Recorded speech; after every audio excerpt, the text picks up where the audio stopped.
Apresentar. Vai botar apresentar, aí tu vai compartilhar, depois tu clica em cima daquilo que tu quer compartilhar. Apresentar agora. Uma janela, a tela inteira, uma guia do que eu clico. Tela inteira. Tela inteira. Aí vai aparecer lá em cima uma telinha. Daí tu clica em cima, aí vai aparecer compartilhar. Aí tu clica compartilhar. Deu certo? Então, mas tá aparecendo, só não tá aparecendo o que eu vou compartilhar. Tu baixou a tua apresentação já? Tá baixada na área de trabalho, mas... Ah, tu não deixou aqui. Então deixa que eu boto para ti, peraí. Tá? Tá. Aham, fechou.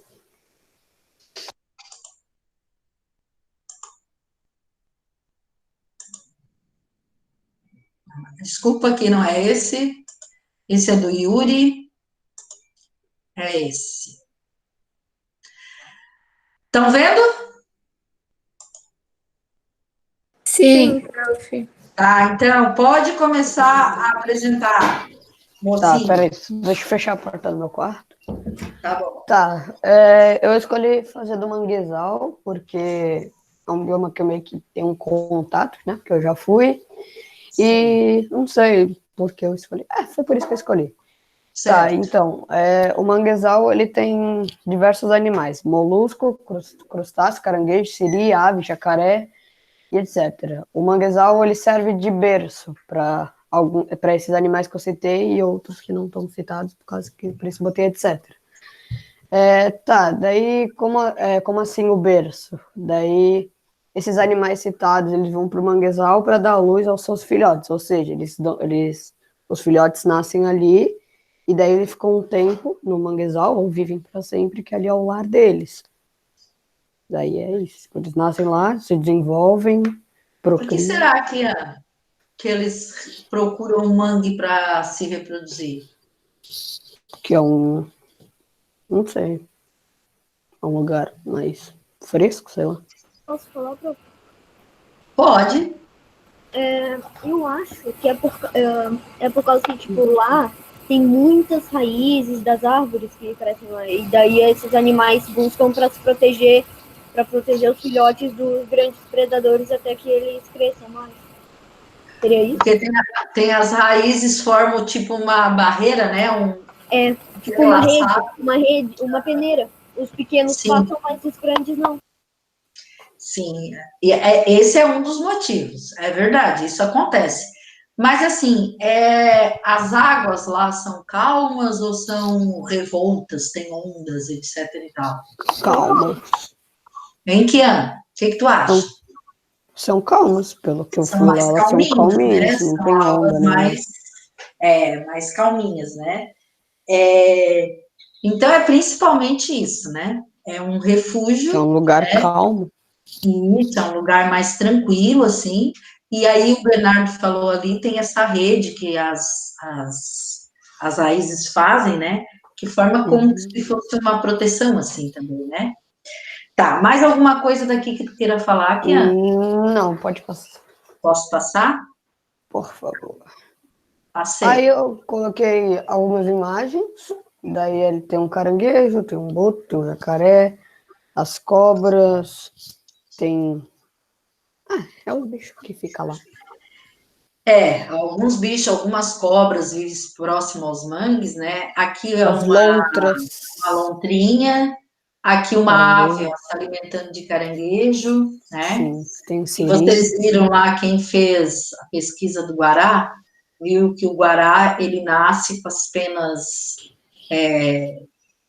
assim, acinzentada, não é? Isso aqui eu não sei se ele é um guará, tá? Acho que não é, não. O guará é mais pernudo. E depende do que ele come, muda a cor dele, não? Vai mudar a cor, né? Então, em locais que tem bastante caranguejo para ele se alimentar, por causa de uma substância que tem no caranguejo, né? Ele fica com as penas todas vermelhinhas, né?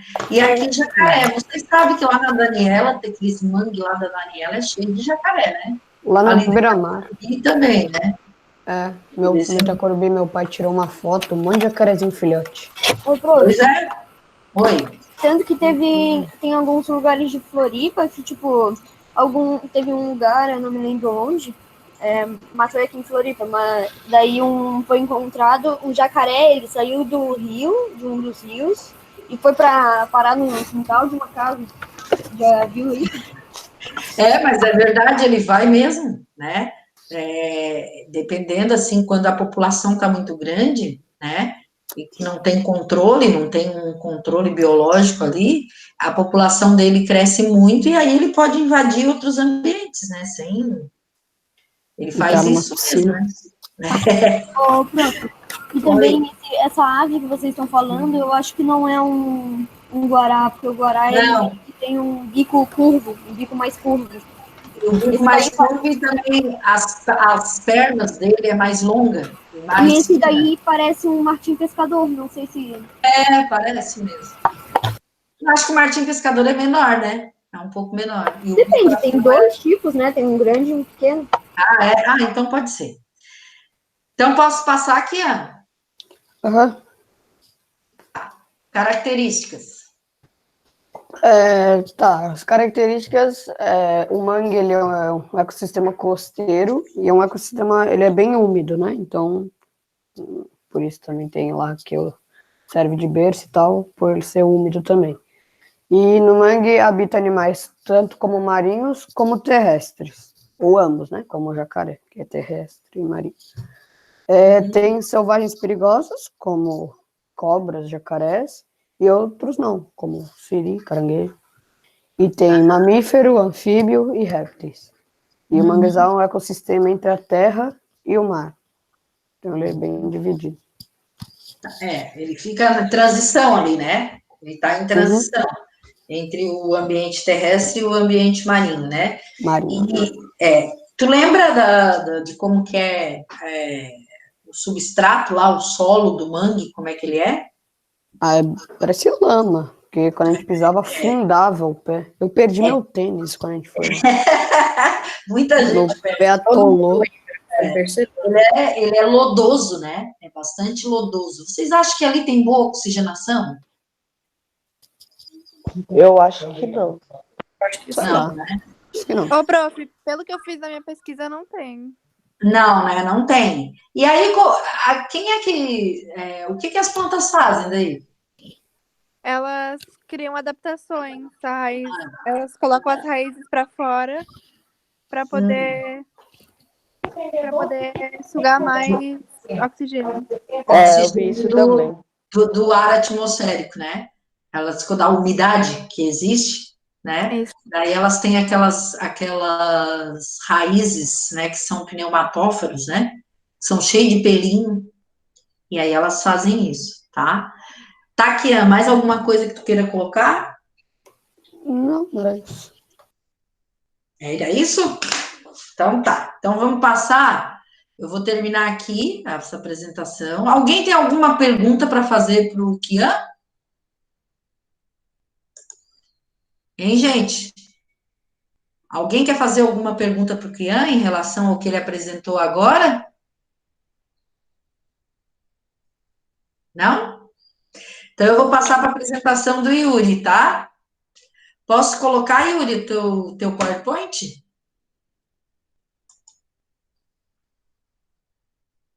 Opa, peraí.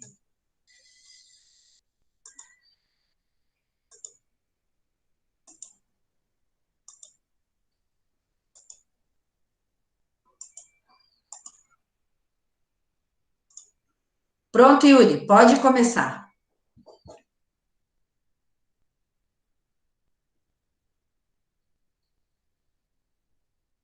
Yuri? O professor, como que ele vai apresentar? Oi? Não tem como ele apresentar, ele não tem microfone. O Yuri não tem microfone? Não sei. Então como é que ele disse que ia apresentar? Também não sei. Tá, deixa eu ver aqui com ele, peraí. Calma aí. Yuri? Alô? Yuri? Alô? Tá, Não dá tem pra me ouvir? microfone, então. Dá pra me ouvir? Dá pra te ouvir. Posso botar a É que eu apresentação? botei no seu... Ah, Pode, botei no celular agora. tá. Então eu vou botar aqui, tá? De volta. Tá bom? Tá, tá bom. Vamos lá. Ó, tá vendo a tela agora? Sim, prof, a gente tá Tá, vendo. eu sobre. Eu fiz sobre os guarás que começaram a voltar a colorir os manguezais de Florianópolis. Pode pular essa parte. Tá. Pode ir pro próximo. Aham.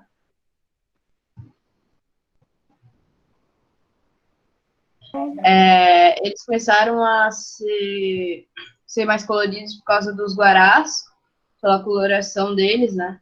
Que era uma ave que não era avistada na capital catarinense há 256 anos. E eles foram observados pela a primeira vez segunda-feira de 18, em manguezais da ilha de Santa Catarina.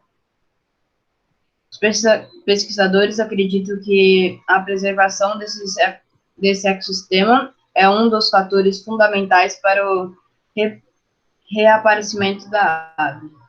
Tá, isso aí tu sabe que foi em dezembro, né, Yuri? Essa segunda-feira, 18 aí, foi do mês de dezembro, tá? Foi no ano passado, sim. Foi ano passado, foi no mês de dezembro, tá? Aqui, ó, quando diz ali, pesquisadores acreditam que a preservação desse ecossistema é um dos fatores fundamentais para o reaparecimento da ave. Então, assim, a preservação do manguezal. O manguezal em Florianópolis, o que resta, né, até que está sendo, de alguma forma, alguns mangues aqui, né, alguns manguezais aqui, pela interferência, às vezes, até da comunidade, estão sendo ainda um pouco mais preservados.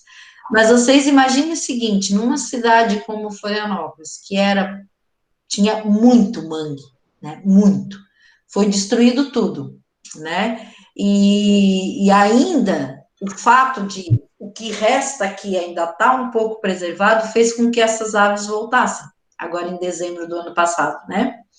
Imagina se toda essa quantidade de mangue que a gente tinha aqui tivesse sido preservada, né.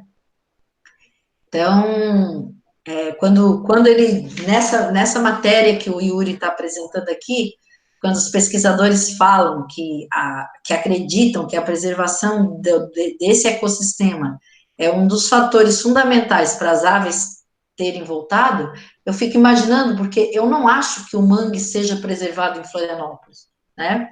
Mas, enfim, eu acho que ainda se faz muita coisa, se bota muito lixo nos mangues, enfim, mas pelo menos as aves voltaram, né? Vamos ver se elas voltam de novo ano que vem, tá? Posso passar, Yuri? Pode. Pode? Os guarás, eles nascem com a pena escura. E na vida adulta, a cor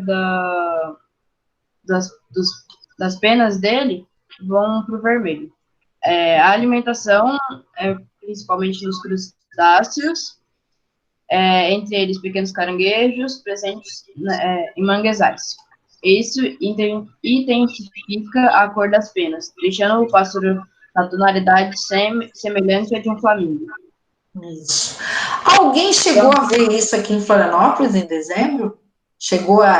Foi ver lá no mangue essa invasão de garapa? Eu vi, eu não vi. Eles sempre estiveram aí. Tipo, O Bernardo. Ô, prof, eu já fui ver, eu tinha visto um desses, né? Só que daí eu fiquei assim, ó. Eu já não vi, eu já tinha visto isso ano passado. Então não é nada. Não é nada anormal. Bernardo, tu tinha visto um. Não, dois. Eu tinha visto uns 50. Isso acho que não, Bernardo. Porque senão os pesquisadores. Então não era guará, devia ser outra ave vermelha. Porque senão os pesquisadores da UFSC que vivem monitorando aquele mangue ali teriam visto também, e não iam dizer isso, né? Talvez fosse outros pássaros, ou em bem menor quantidade, porque agora foi uma verdadeira invasão de guará ali, né? Então, de repente, foi isso, sei lá, tá? Deixa eu ver. Pode continuar. O comprimento desse animal costuma ser entre 56 e 61 centímetros. O seu longo bico, fino e torto, é utilizado para procurar comida em lugares lamacentos. Seu voo é potente e gracioso, feito com o longo pescoço estendido. O rabo desta ave é curto e rechonchudo. Ó, vocês podem observar que aqui, ó, Meio que esse bicão que ele o tem. bico dele é praticamente Como, Yuri? o bico dele é praticamente para os manguezais, né? Para um lugar lamacento. Adaptado a terrenos lamacentos, né? Porque ele enfia esse bicão aqui lá na lama e ele fica pegando animaizinhos, né? Que estão enterrados no lodo, né? Basicamente é isso que ele faz, né? E ele é grande, gente, ele não é pequeno, né? Quando aconteceu isso aqui, eu estava lá no Pará. E lá num parque que eu fui, um parque ambiental, tinha bastante guará. Eles não são pequenos, eles são bem grandinhos, tá? Aí nesse outro slide eu botei algumas imagens dele, que é uma ave muito bonita, né? É uma ave muito bonita mesmo. Olha só que linda que é, né? E ela é um vermelho muito vivo, né? Muito vivo mesmo, tá? Então tá. Mais alguma coisa, Yuri? Só isso. Obrigada. Tá. Alguém tem alguma pergunta para fazer para o Yuri? Hein, gente? Querem perguntar alguma coisa? Não? Então agora a gente tem aula até... Oi? Eu tenho uma pergunta. 11h10. O guará, ele se alimenta só de caranguejo ou ele tem outra alimentação? Ele pode se ter... alimenta mais, tipo... para os outros animais dos manguezais. Ele pode sim, tanto é que ele come os caranguejos, que é a principal alimentação dele, que dá aquela tonalidade, né? Mas, por exemplo, ele pode se alimentar de outras coisas do mangue também, tá? Ele pode comer outras coisas, tanto é que ele tem o bico adaptado para isso, para ir lá no fundo e pegar. O que ele pega mais e gosta mais, o principal alimento dele ali é aquele caranguejinho, né? Tá? Uhum. Mais alguma pergunta? Eu não tenho nenhuma, prof. Não? Então tá. Tá certo. Ô, gente, olha, muita gente ainda não me entregou essa tarefa, tá? Eu mandei a lista para vocês das tarefas que estavam faltando, né? Já mandei, não mandei? Mandou. Mandei, né? Eu te mandei a quinta tarefa para você recebeu. Ó, eu não sei nem quem é, porque para mim tá parecendo Bob Esponja. Vocês não se identificam? Quem tá falando? É Ana Clara, prof. Tá. O que é? A tarefa 5, eu te enviei ontem, você tinha falado que não tinha enviado. Foi erro meu mesmo, porque eu já tinha feito na semana, mas eu tinha esquecido de enviar. Aí eu enviei ontem. Tá acontecendo com muito aluno. Tem muito aluno que diz assim, ó, eu mandei, professora. Não mandou. Eu tenho as minhas pastas aqui, eu procurei em todas as pastas, tal. Não mandou. Mandei, eu digo, então reenvia. Aí ele manda a tarefa, sabe? Se ele tivesse enviado, ele ia lá no e-mail dele e só me reenviava, né? Aí o aluno manda. Ele manda por quê? Porque ele fez e esqueceu de mandar, sabe? É simples assim. Então, vocês têm que se organizar um pouco melhor. Fez, já manda, entendeu? Porque daí não tem esquecimento, né? Se faz e deixa lá, às vezes pega para fazer um monte de tarefa à tarde, né? Eu imagino que deva acontecer desse tipo de coisa. Eu sei de alunos aqui que estão super bem organizados, com calendário, com tudo para fazer as tarefas, né? agendados direitinho, mas outros não. Então, eu imagino que às vezes pegam assim numa tarde, faz 3, 4 tarefas, daí manda uma e esquece de mandar as outras, né? E aí fica. Aí quando o professor diz, olha, não me mandou tarefa tal, não mandei, porque ele lembra na cabecinha dele que ele fez. Só que ele esqueceu de mandar, tá? Então, vocês têm que mandar para mim as tarefas, certo? Pode mandar e vão fazendo e vão mandando, tá bom? Agora a gente vai continuar com a nossa aula. Eu vou botar a tela aqui para a gente continuar a nossa... Oi? É que, tipo, tem 10 minutos só. Não faz mal. Dá tempo, tá? Eu vou... Ô, Pro, Oi? o meu celular quebrou e o trabalho tava nele. Agora eu vou ter que fazer de novo. Pode ser? Pode, não tem problema, tá? Vamos lá, eu vou compartilhar aqui, eu quero apresentar uns slides para vocês. É 12h10 que acaba a nossa aula, né? Sim, é 12h10. Sim. Tá. Então, deixa eu ver, eu quero... Ó, a gente tinha terminado aqui, lembra? Tinha parado aqui, ó, na reprodução humana, a gente tinha falado das reproduções, reprodução sexuada, reprodução assexuada, a vantagem de cada uma, tal, né?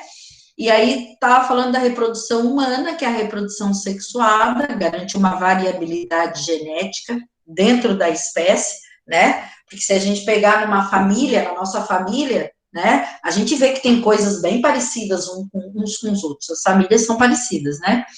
Então, mas assim, ó, mas mesmo assim, as pessoas, os irmãos são parecidos, mas não são idênticos, né? Eles têm diferenças, certo? Então, essa variabilidade genética é bem importante. E aí a gente viu também a reprodução in vitro, que eu acho que foi a última coisa que a gente viu aquele dia, né? Que coleta o material, a célula reprodutora masculina e a feminina, só que antes de coletar os óvulos, a mulher passa por um tratamento hormonal para intensificar o amadurecimento de seus óvulos, então vários óvulos são coletados, né? Eles são fecundados e aí vários embriões são implantados aqui no útero, certo? Eles colocam vários porque a maioria, às vezes nenhum se fixa ali no útero para se desenvolver. Às vezes um se fixa e é muito comum em caso de inseminação artificial, que é isso aqui que tá, isso aqui é fecundação in vitro, ó. E quando coloca o embrião lá dentro, já é inseminação artificial. Às vezes acontece, e não é tão raro assim, né, da mulher acabar tendo gêmeos, porque mais de um embrião se fixa, tá? Aqui, ó, percepção e interação com o ambiente. Então, os seres vivos, eles percebem o ambiente, eles interagem com esse ambiente, né? E as interações, elas se dão em diferentes graus de complexidade. Então, tem interação que é muito simples e tem interação que é bem mais complicada entre os seres vivos dentro do ambiente, né? Então, eu tenho alguns exemplos aqui de interação, assim, ó. Por exemplo, as planárias, né? Elas não possuem olhos, só os céus, né? Então, elas não conseguem formar a imagem. É diferente, por exemplo, do nosso sentido, que é a visão, que já a gente tem com a nossa visão uma interação muito maior, num grau de complexidade muito maior, né? Porque a gente tem o sentido da visão, mas a gente não tem só o sentido da visão, a gente tem a lateralidade, a gente tem a audição, a gente tem o tato, a gente tem outro. Então, a nossa interação com o ambiente, ela se dá num grau muito mais complexo, né? A planária, então, ela não tem nem olhos, não forma imagem das coisas, né? Ela só vai perceber a luminosidade, certo? Ela não tem sistema nervoso, né? Como a gente. Então, ela tem um cordão nervoso que percorre o corpo dela. E aquele cordão nervoso, ele só vai dar para ela noção de que alguém bateu na água, caiu uma pedra na água, ela vai sentir só as vibrações, né? Elas não têm a capacidade que a gente tem, por exemplo, de sentir e a memória de pensar que barulho é esse, né? Porque muitas vezes a gente ouve o barulho, né? E a gente chega a fazer a imagem daquilo que está caindo, porque a gente tem uma memória. Então, a gente tem um sistema nervoso muito mais complexo, né? A gente tem um sistema nervoso, ela não tem, tá? Então, a interação dela com o ambiente se dá num grau de menos complexidade, tá? Vocês entendem isso, né? Os peixes ósseos, por exemplo, né? Eles, para se orientar, quando eles estão andando no cardume, né? Eles se orientam através das linhas laterais, que tem ali umas células que permite eles perceber se tem peixe do lado deles, né? Para eles ir se guiando sem se bater, né? Já o homem não, o homem tem uma interação com o ambiente muito mais complexa, né? Então, por isso ele desenvolveu os órgãos dos sentidos e a memória sensorial, né? Isso ajuda o homem a buscar alimento, a buscar abrigo, a se afastar de perigo e a interagir de forma muito mais efetiva, né, dentro do ambiente, tá? Que horas são, por favor? Meio-dia e 6. 12 e 6. Meio-dia e 5? 6. Tá. Então, aqui, ó, nós vamos começar a trabalhar, né? Porque como a gente está estudando a vida no planeta Terra, para ser considerado um ser vivo, né, tem que ter uma estrutura celular, né? Tem que ser provido de pelo menos uma célula. Então, gente, a gente vai começar a estudar essa célula, tá? A gente vai deixar para fazer isso amanhã, né? Porque hoje acabou que teve um contratempo e demoramos um pouco para entrar na aula, né? Principalmente nós aqui, teve um problema com o link da escola. Tá? Então, a gente vai deixar para ver isso aqui amanhã, na aula de amanhã, tá bom? Então, pessoal, eu vou terminar por aqui, tá? Ô, prof, eu tenho uma pergunta. Pode fazer. Eu queria saber por que tipo, a tua aula é a única que vai das 11h05 até meio-dia e 10. É que é um pouco complicado. Ah? Por quê? Porque, sabe por que acontece isso? Porque o meu horário é diferenciado, que tem turma que eu tenho que fazer experiência, e aí eu tenho que montar e desmontar a experiência para entrar na outra aula, entendeu? Então, meu intervalo tem que ser maior. É por isso. É que, tipo, é um pouco complicado, porque... Mas aí é assim, Helena, ó, se eu descomplico para vocês, eu complico para os outros, que tem que ver uma experiência e eu não consigo montar e desmontar isso para você estar, as turmas estarem entrando uma atrás da outra para eu dar aula, entendeu? Então, é diferente lá da escola, que eu saio do laboratório e eu vou para a sala de aula. Aqui, não. Aqui eu tenho que desmontar as coisas que estão aqui na frente do computador para poder dar aula para outra turma. Então, eu preciso desse intervalo, entendeu? Com vocês, provavelmente. Tá? Provavelmente eu também vou ter que fazer experiência com vocês. Certo? Tá bom, então? Então, amanhã a gente se encontra, certo? Certo. Tchau. Tchau. Falou. Tchau, prof. Tchau, até amanhã.